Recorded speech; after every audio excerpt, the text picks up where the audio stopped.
Hi, I'm Jade Martin, one of the combat design leads on World of Warcraft. Hello, my name is George Vilov. I'm a combat producer on the World of Warcraft team. Awesome. Well, thank you guys for great introductions. We appreciate everything you guys do for both the entire game and specifically for this interview for the Warrior Hero Talent Trees. So, Bashira, what are your thoughts so far on what we have been given for the Hero Talent Trees on the Mountain Thane theme? Yeah, first of all, I feel very grateful and honored to have been given a chance to take an early look and then of course like have you guys here to ask questions and get some answers. But I mean, honestly, the first look sounds awesome. It looks like an absolute like AoE machine in PvE. I feel like it'd be a complete menace in PvP. The idea of like throwing a stormbolt and having it like hit multiple targets has been something that I've like loved the idea of for a long time, like maybe being able to do that with like sweeping strikes or something like that. So the fact that that's in the talents is amazing. I think it's going to be a lot of fun. Of course, I'm already immediately thinking like, how can I use this in PvP? And so also the idea of like having Avatar give you the ability to have your, thunder abilities act differently, and then also have it proc more frequently and proc Avatar while Avatar's on cooldown and things like that. Like the sort of ways that the talents feed into each other and proc stuff and give you a little like I love that kind of stuff. It makes the gameplay so exciting. We're like, oh, I got an avatar proc. That means that I'm gonna have like some extra like thunderclap action going on and whatever else. That's so cool. So I love that. Yeah, and like for me, when I was looking through this, all I could think about whenever I was reading every single talent was, going back to the Warcraft 3 days, and you get the mountain thing goes like for Cosmodon, Yep. and like just jumping in there, thunder clapping, and as I think mainly main prot warrior. So like this whole tree that you guys gave us is just like I'm like this is great. This is like very reminiscent of our BFA days with the thunderclap. You have all these different like lore things that are in there, and of course, my favorite talent in there is the Storm Shield talent, and I know we'll talk about a little bit about that a little bit more as we get into it. But let's just start a little bit on the Q&A. So, like, how do you guys feel about the fantasy of the tree, and how well did the talents embody it? Also, can you tell us a little bit about your favorite parts of the tree and like why they're your favorite? Yeah, sure. First, I'm really glad you guys are really your initial reaction sounds awesome. That's kind of what we're hoping to get out of this, and seeing people excited about it, especially people who play the game as much as you guys do, is fantastic. As far as fantasy of the tree and how well the talents embody it, you know, I think we did a really good job. Mountain almost kind of felt like a really big slam dunk, right? Like when I think of a very iconic warrior archetype, I think back to the Warcraft 3 Mountain King. And being able to bring that into World of Warcraft is a really cool opportunity, right? And we did put a little fresh spin on it. Like you look at the keystone for lightning strikes, right? Like the summoning down lightning bolts to randomly strike your enemies when you're dealing damage with thunderclap or other abilities is cool, and it's a new spin. But then having those things happen more frequently, building the synergy within the Mountain Thane tree itself, is really cool. I think it's going to create a lot of cool gameplay moments for players. Just seeing the additional thunder and lightning incorporated into your base kit is awesome. Avatar is probably one of my favorite abilities in the game. Again, just because it was so iconic to Warcraft 3 Mountain King. But just being able to get more of those is fun. And just there's actually a really cool the Avatar of the Storm capstone for Mountain Thane actually has a really cool improved visual when you avatar. It's almost like crystalline storm embodied, and you just look really rad, right? So I'm really excited about it. I think it's fun. I think it's for me is hitting on all fronts, and it's just really excited to see it in players' hands and in action. Yeah, Jade kind of stole my thunder there. No pun intended. I also like Avatar Storm quite a bit. I also like things like proc your cooldown when they're off cooldown. Huge fan of those in general. I think they're really fun. Mountain Thane was actually the very first tree we discussed for hero talents. It felt like such a great way to tie both class fantasy and Warcraft and the Warcraft franchise. And to me, it's probably one of the most iconic representations of warriors there is. And the current design, like Jade mentioned, hits on a lot of the main points for Mountain Thane. A focus on Stormbolt, Thunderclap, Avatar, and something new with a focus on Storm Strike damage. So I'm really pleased with the current fantasy and design. All right, Baj, what is your favorite like thing on the tree that you've seen? Oh, I'm with you. Like I said, I mean, I think I was already gushing about it probably too much already. But yeah, things like procking Avatar is so sick. I mean, anytime that you're able to like, pump up and do more damage, I'm all about that. But the fact that Avatar also means you now have access to other things, or your abilities work differently when you have Avatar. Procking Avatar also gives you all those procs too. So I feel like you're going to be able to build around that kind of stuff, because that's like the final thing. You get that no matter what. And so all your other talent choices along the way can play into that if that's the playstyle that you enjoy. So yeah, proccing cooldowns is like always so cool. But I do like the idea also of just like having on your attacks, you know, lightning strikes. But then you can also make it so the lightning strikes AoE a little bit. And so I mean, it just sounds awesome to thunderclap, and then you also have lightning strikes proccing, and the fact that it's a combination of like prot and fury, so that can be a prot thing, which it makes complete sense to me that you would just be like this thunder god AoEing the entire dungeon, but also as fury. So it almost makes you like a little bit like an enhancement shaman in some ways, where you're already attacking really fast with 2 weapons, and then you also have some command of the elements too. So you're like this raging berserker calling down thunder strikes on stuff, which is another awesome class fantasy that's not completely different than fury. It's just fits right in. So it seems so cool. Yeah. Well, so can you guys like describe a little bit about what Thunder Blast is, like how that differs from the regular Thunderclap? Thunderblast is really just an enhanced thunderclap, right? It's a way to inject a little extra damage, but also thematic storm strike damage into it, and then you key into that a little bit within the tree as well. So it's really just an enhanced thunderclap, a way for us to kind of visually sell the Mountain Thane fantasy a little bit more. Is it going to be visually look different, or is it going to be like a little bit the same? It is going to visually look different. Yes. I'm excited. So Yeah. that I imagine a thunderclap and my whole screen blows up kind of thing with like white lightning. Yeah, we're actively looking into the visuals of Mountain Thane right now, but we are looking to see how we can spruce it up some. We did show a bit of it at BlizzCon. If you remember, there was a video that looped for a certain amount of time. That's sort of the starting point for that ability. Oh, that's awesome. So then why? So like I know we're just talking about like the whole general of the hero talents, but why did you wave away from themes like Blademaster and Gladiator? Because that already kind of built into the lore of WoW. Because I'm sure when it came up on screen at BlizzCon, everyone was like, "Oh, Mountain Thane, Colossus, Slayer. Where's my Blademaster? You know, where's my Gladiator?" Things that they've kind of been used to and been hoping for all these years. Yeah, great question. One of the really cool things about working on World of Warcraft and the Warcraft franchise in general is there are so many cool heroes to pull from, so many different iconic things that people expect, and it's impossible to hit all of them. But actually, talking about Blademaster and Gladiator, those are actually 2 hero talents that we did explore early on, or at least talked about in length. And for a variety of reasons, actually different for both, we decided to go in a different direction with Mountain Thane, which we're talking about today, Slayer and Colossus. And part of the reason why is so Blademaster, when you think of Blademaster, there are 2 very iconic abilities, right? There's Windwalk, which turns you invisible, and then there's Mirror Image, which creates clones of yourself, right? That felt like a very large departure of what the World of Warcraft warrior is, and we just didn't feel comfortable making that kind of change because it just didn't feel like the World of Warcraft warrior. Those are two very cool abilities, which actually do um, exist in the WoW universe, right? With the mage has both of those, right? Essentially. Yeah. Sorry to interrupt. As soon as you were like going in stealth and mirror image, I was like, ooh, not for me. Yeah, it did not pass the warrior test for me. So yeah.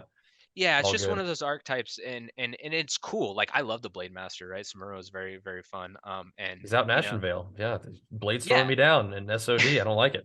Yeah, and Bladestorm would be the other one, but that does already exist for the Warriors. So it just the 2, we didn't feel like we could add those abilities to Warrior and really do it justice. So if we didn't add those abilities, is it enough to hang on just the Bladestorm aspect for the Blademaster hero talent? Then the other one, for different reasons, Gladiator. Gladiator spec has a lot of history in World of Warcraft and a lot of love. But it kind of went against our core philosophies of hero talents, is in which that we're not really looking to introduce new roles into the hero talents, right? So I think the expectation with the Gladiator warrior would be that as pro I could DPS, right? Like I would be a better DPS, and that wasn't something we were really looking to do. And so that's really kind of why we shied away from it, and also because it has such a storied history. Like if we had any sort of departure from the expectation of Gladiator, it just didn't feel like it was the right moment for that. I thought that's why we got battle stance now, because I just don't use defensive stance anymore. So I am the DPS when I go into Mythic Plus. So nerf battle know that. stance is what I'm hearing. That's what I'm No, hearing no, no. too. Sorry, I'm gonna make a sorry. note of that That's not what I actually. Yeah, I didn't know write that. that down, George. I didn't even know Yep. that. That's interesting. Good topic for our next meeting. All right, Before- Ash, want to go with the next question? Yeah, before we start nerfing warriors, let's quickly change topics. So, how is the experience of combining different spec identities now that we're talking about things that people have an idea of? Like, I know what an arms warrior is, or I know what a fury warrior is, I know what a prot warrior is. At least people have those ideas for themselves. What was it like combining those things and making it make sense within the spec of like, okay, so I'm a prot warrior, but combined with a fury warrior, and how do I make sense of not only the spec identity but also the talents, and then also how does that affect my gameplay? So I mean, there's like kind of a lot going on, and how'd you guys figure that out? It was really fun, but it was also a huge challenge, as you can expect. 39 of these, that's a lot of things to talk about. On the comment side, we did a lot of like virtual offsites where we talked about what's appropriate, what isn't appropriate. We had dozens of ideas for all the classes, and we sort of narrowed them down to, like Jade mentioned, what are things that we feel like we can hit with this hero talents feature. And actually that slide at BlizzCon that had like all 39, that came directly from our conversations in these offsite summits. Sometimes it's really easy and it kind of makes sense when you have like a name like Mountain Thane or Lightsmith. Mountain Thane evokes a lot of things, like we mentioned, Thunderclap, Stormpool, Avatar. Lightsmith, based off the name, you have an idea of like, all right, maybe it's them creating armaments for their allies to pick up, and that's a great starting point for design. For some of them, like Chrono Warden, both preservation and augmentation share time magic in their talent trees. So focusing on that, making that the focus of a hero talent tree is also a great starting point. On the flip side, there are hero talent trees like Thane, and Thane screams Blood Death Knight, right? So we need to figure out ways where we can make Unholy also interested in Thane. So we're looking at hooks for things like diseases or ability replacement. That way, it's not just Blood Death Knights that want to play Thane, it's also Unholy, and they feel like it's not just something that they have the option to because blood exists. It should feel good for both. Yeah, that's kind of how it seemed to me with Mountain Thane. Is actually my first thought was prot because of Thunderclap, but then it does make really good sense with Fury, like I was talking about as well. So that was like an excellent job there. But yeah, that's very neat where there's sort of one where it really makes sense, and then you have to sort of figure out how to tie in the other ones. So interesting challenge, but I mean, World of Warcraft allows you to do that kind of stuff. It's like a really cool sandbox of fantasy and battle to experiment with. That's awesome. Yeah, do you guys, so when you guys are making these hero classes, do you have a specific content type or build that you have in mind when you're designing them? Like, are they considered? So, for instance, like, are the trees built in like in the thought of, oh, this one's going to be focused for PvP, this one's going to be focused for single target, or this one from AoE? Like, how do you guys build that talent, and then also how do you prevent it from being like every prot warrior is going to be a Mountain Thing? You know, because that's just best for all around content. And versus you know, not seeing them make Colossus, or maybe both arms and fury warriors are just slayers and then Colossus never ever get used. Like, how do you guys balance that and think about that when you're designing? It's definitely something front of mind when we're designing. Like we're definitely taking these things into consideration as we're designing these. You know, our goal is we don't want any of these trees to necessarily be best for a specific piece of content, right? Or spec, even, for that matter. Probably more importantly, actually, like if you're a prot warrior, you shouldn't feel like you have to go Mountain Thane, right? Like Colossus should very much feel like a real option for you to take if you want, right? And obviously we haven't released that tree, so we can't compare them right now. But as we're approaching these trees, we're trying to make sure that, you know, they have a similar amount of single target versus AoE nodes. They have, you know, similar amount of defensive versus utility options, right? Like one's not going to have, you know, 5 defensive nodes, and the other one's going to have 1 defensive node. So as obviously, I'm, you know, I probably want to go all the defensive unless I'm the person who likes to play in battle stance. But my but you know, so ideally we're going to try and keep these things as close together as possible. But, you know, we know that players love to min max, right? They're gonna, they're gonna find the one that's has the best PvP utility, and maybe that's having, 3 storm bolts, right? But maybe Colossus has something cool too, where they can't be pushed back. I'm not saying that's the thing that exists, but like you have options to weigh against, right? Like these are things that you're gonna be able to choose, right? And those are really cool decision points to be made.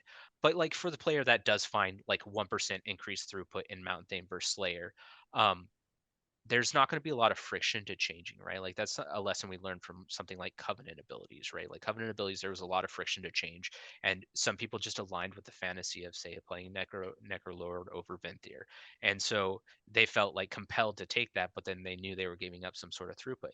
We eased the restrictions of that over Shadowlands, right? But it did take a while to get there. But from the start, you're going to be able to select all your nodes.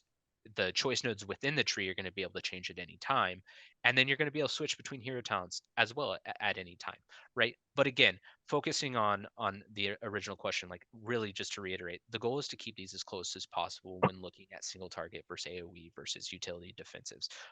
It's going to be a hard challenge. It's something we're actively working towards, um, but it's something we're cognizant of as well. One thing I want to add on is with these hero talent trees, they are talent trees, but they're also not. So unlike, class and spec talent trees, you're getting everything here aside from the choice nodes. So us knowing the sort of the tuning package of each hero talent tree gives us a lot of more information and a lot more knobs to adjust for specific content. And if we need to sort of nerf something for Fury and keep it the same for Prot, we have the tools to do that as well. Cool. So sorry, go ahead, Bash. Oh, I was just you go ahead and close it out because I'm about to talk about some PvP stuff. Yeah, no, I was essentially leading into that. I was thinking like, because what's best in PvE or different situations, I wanted Bash, to weigh in here on what does he think about the PvP side aspect of these talent trees.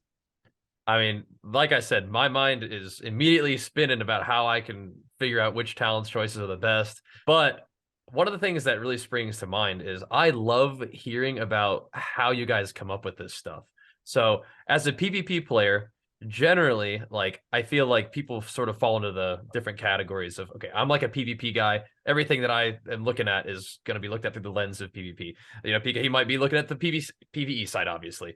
But for you guys who are come up with this stuff, I want to know, like, does it generally sort of appear to you first as like this would be good for PvE, and then it's meant to figure out if it's good for PvP too, or if you're brainstorming, you're like, this would be sick for PvP, and then you have to kind of figure out how it would also work in PvE. And then I guess the second part of the question is, do you guys on the team have people who are more PvP minded, and then you have people who are more PvE minded? Because I feel like as a player, that's kind of a category players fall into. And so I would imagine that might have a thing on the dev team too. So just getting an idea of how those things work would be really cool to hear as a player for sure. Yeah, we just want to know who your favorite child is here, the PvE or the PvP, Yeah, really grilling you now. I think depending on what designer you ask, it's probably going to change, right? And that's like one of the great things about working on the game is we have a very diverse combat team in terms of where their interests lie, and I think that's great because really the different breadth of experience just makes for a better game because much like our player base, like there are people who digest the content in very different ways, and it's good to have like a beat on everything going on there because on the combat team we have people who are casual in PvP and people who are casual in PvE, but we also have people who are pushing for Hall of Fame and Gladiator every season, right? So it really just varies on what it is, and these discussions, and it's great because someone might come into a pitch with like a really cool idea for like a PvP type ability, and people are like, whoa, that can never work in PvE, or we need to make some sort of concession in PvE, right? Because it's too wild, like what you're proposing. And so like we try and like holistically look at it and try and address, because these talent trees are going to be like an evergreen system. They should feel good for every type of player and make players excited based on the content they're running. As an anecdote, not relevant to the exact hero talents, but when we were designing Spear of Bastion, for example, that came in as a very PvP focused ability initially, right? The idea of being able to lock down people's within your spear's radius and then just being able to blade storm them and kind of like, you're in the arena with me. This is almost like a Makara, like you're stuck in here Yeah. with me kind of thing, right? So that was very PvP focused initially. And Cool. but it also had some applications in PvE too, right? Where you know, keeping people inside of it with a Mythic Plus is good in case you need to kite or whatever. But we found Keeping like it if in you need, sanguine. yeah, exactly. And or if you Right, need, spearing yeah, something in it. Yeah, but it that's also what needed I more usually through. did. Yeah, and it needed more throughput as well, right? Like and for PvE to be viable against the other Covenant choices. So those kind of talks happen within PvE or within the hero talent system as well. So yeah, I think we're try and focus it on all angles really. Yeah, very cool. And then I guess the next question is, how do you see the role of tier sets interacting with hero talents? Are you guys that far into development where you can think about, oh, how are tier sets gonna, you know, work hand in hand? Because you're gonna have the talent system, then the hero talent system, and then, you know, tier sets or whatever other systems you tend to put in within the War Within. It's certainly top of mind for us. Nothing new to share about tier sets in the War Within, but yeah, the implications of having tier sets affect hero talent choice, certainly something we're considering going into the War Within. I'm curious though, flip it around the back to you two. For season 3, we did actively make class sets sort of more involved and impactful for your talent tree selections. I'm curious if you two had any sort of thoughts there or how that went. Baz, why don't you go first? I think it's really freaking cool to look at your tier set and be like, okay, so we have Odin's Fury and we have Bloodthirst. So I'm probably gonna start playing some kind of Annihilator, Odin's Fury, Bloodthirst spamming build. And like that is cool to me. And then you have the execute gigantic thunderclap bleed spread. Oh my gosh, the sets are actually so sick, by the way. I think they're awesome.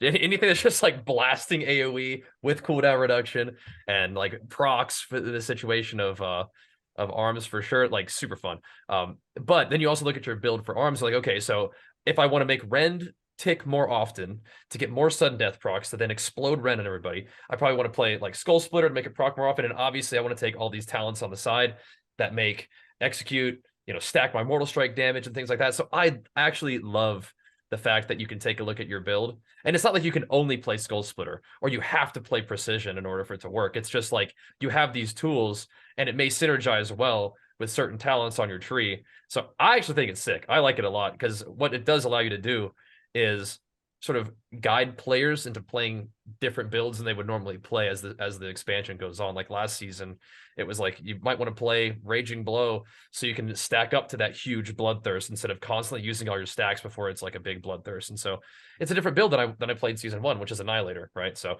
it's interesting. I think it's really cool, and so I'm all for it. And personally, for me, from either like the prod spec or the DPS specs, I like that it tosses things up, right? Like I'll spend a whole raid tier and I'll be playing this one build because it's the best build, right? Like what Bash said, like I will be playing Raging Blow the entire season, right?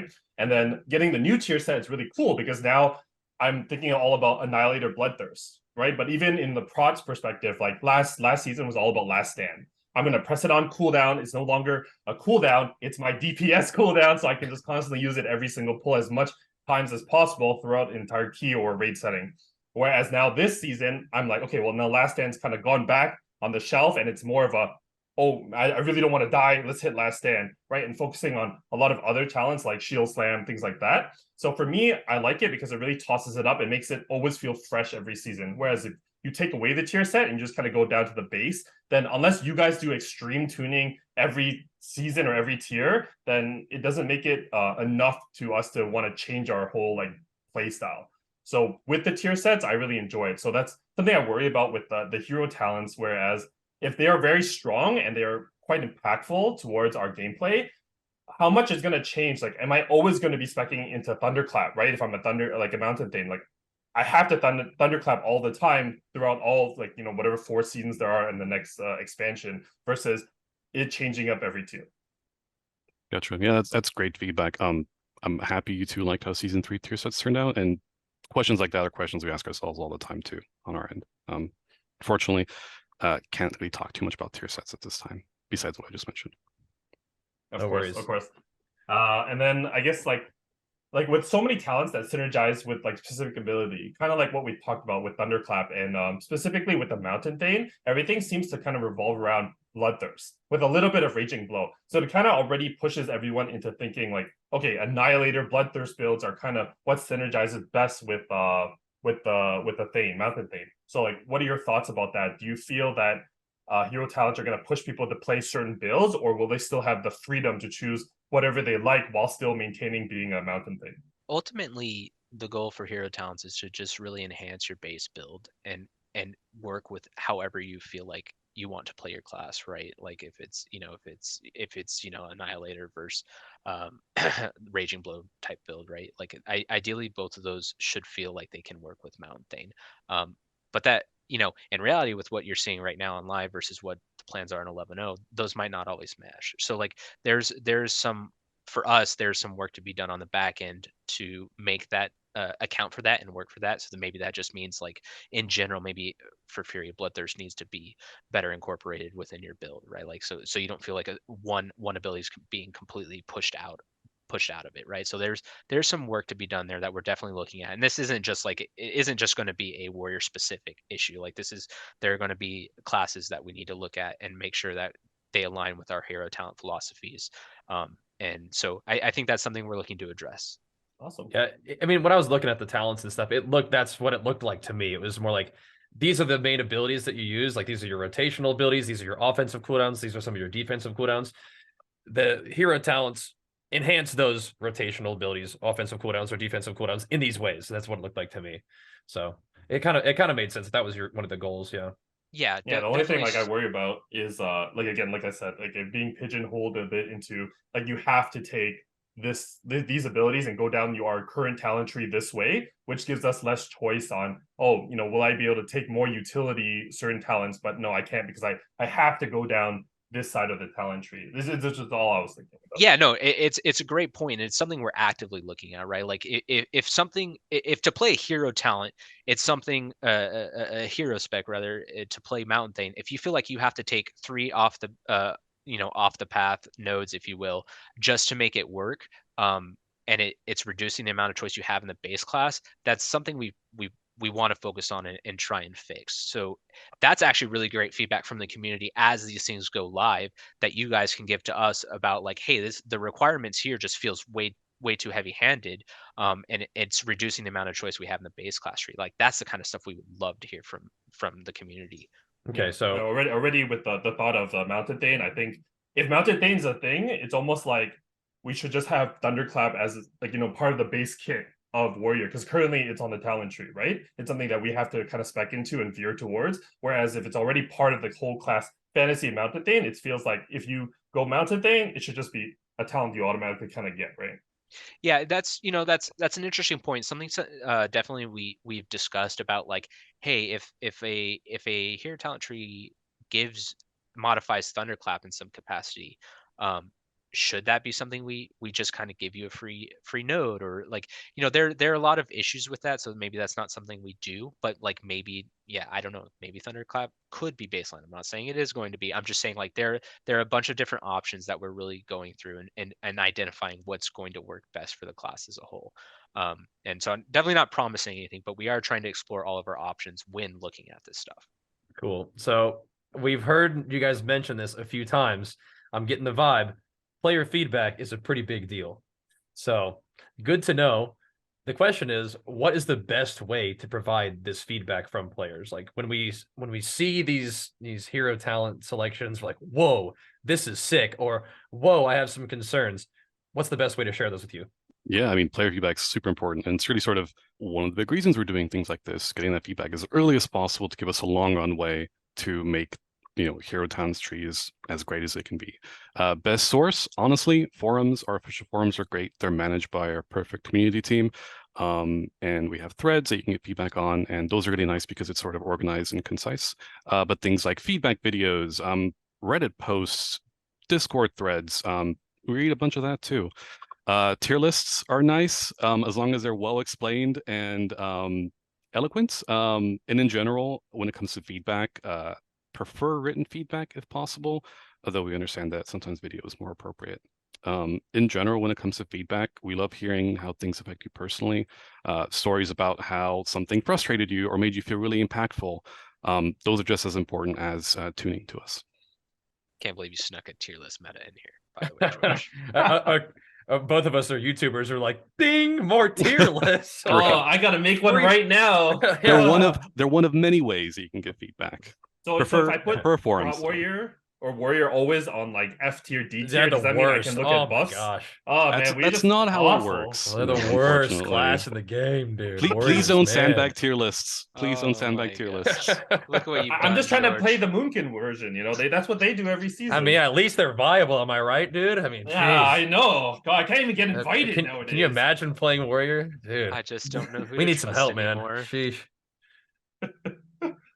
Okay, so forums are great.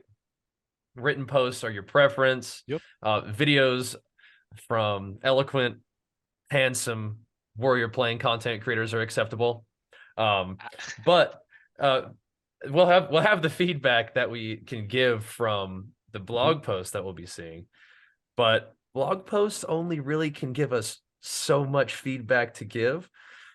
When might we be able to try out these hero talents, hero specs? Great question.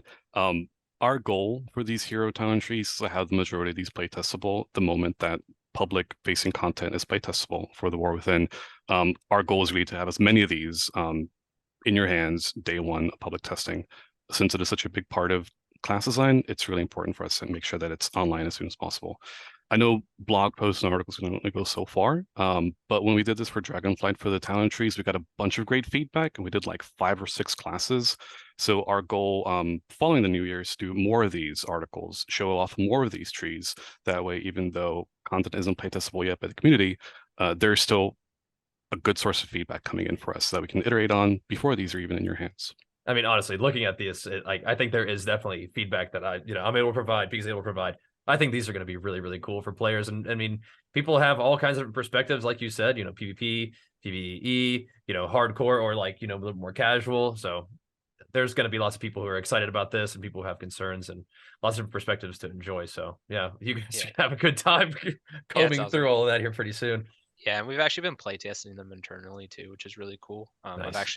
We've actually nerfed Warrior multiple times at this point. No, Classic. I'm just kidding. Of course you did. I'm just kidding. Oh my god! No, wait! Did you see the tier list? We're on F? Yeah, we're the worst. Yeah, but we've definitely been playtesting, so we're looking, we're looking forward to hearing what players have to say when they do go public. Yeah, for sure. If you guys ever need a playtester, me and Jackson, anytime in internal testing, I can just log on to those, streamer private servers with the fast login queues. We'll just log in at any time you need us, and we got you.